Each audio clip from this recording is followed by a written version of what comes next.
I remember the first time I saw her. It was my first day of residency, and I was running late.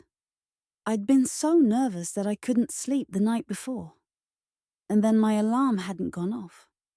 I'd thrown on some clothes, brushed my teeth, and run out the door without even looking in the mirror. I had curly brown hair that was usually a mess, but today it was a disaster.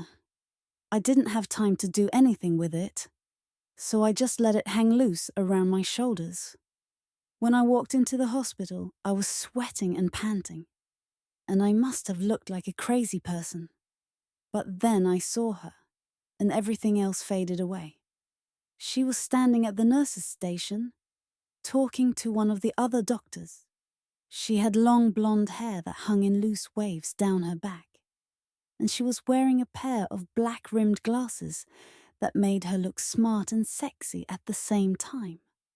Her white coat was open, revealing a pair of tight jeans and a low-cut t-shirt that showed off her perfect breasts. I stood there frozen, my heart pounding in my chest. I couldn't take my eyes off her.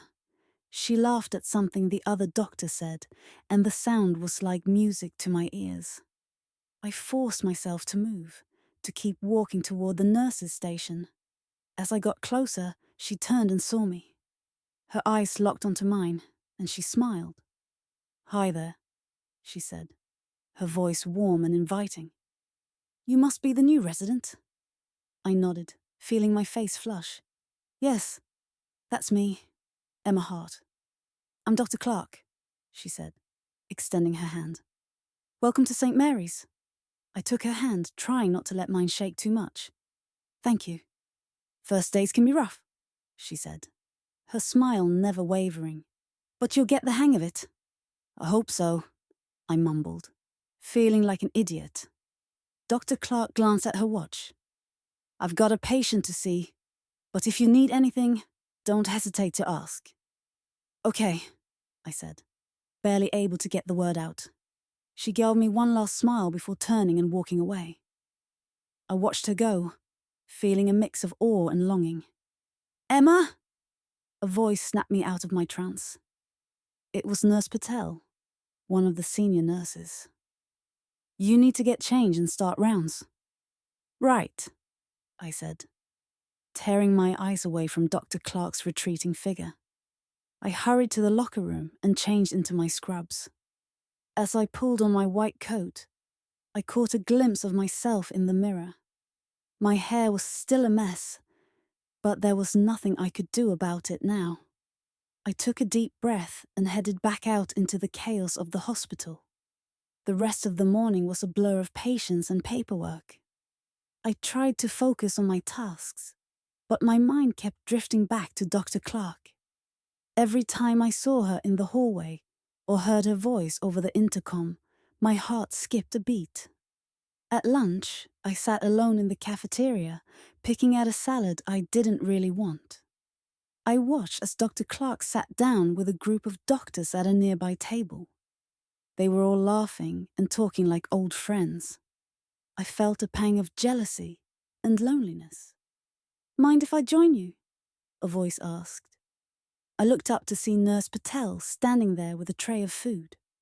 "Sure," I said, grateful for the company.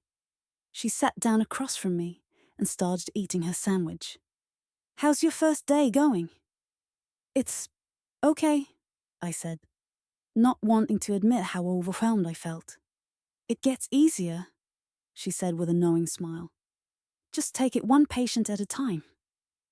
"I'll try," I said, forcing a smile in return. After lunch, I threw myself into my work with renewed determination. I wanted to prove that I belonged here, that I could handle this job. But no matter how hard I tried to focus, thoughts of Dr. Clark kept creeping in. By the end of the day, I was exhausted both physically and mentally. As I walked toward the exit, I saw Dr. Clark standing by the front desk, talking to a nurse. She looked up as I approached and smiled. "Heading home?" "Yeah," I said, trying not to sound too eager. "Long day." "It always is." she said with a chuckle. But you did great today. Thanks, I said, feeling a surge of pride at her words. See you tomorrow, she asked. Definitely, I replied with more confidence than I'd felt all day. As I stepped outside into the cool evening air, I felt a sense of determination settle over me. Tomorrow would be better. Tomorrow I'd show Dr. Clark just what I was capable of. But as soon as that thought crossed my mind, a loud crash echoed from behind me.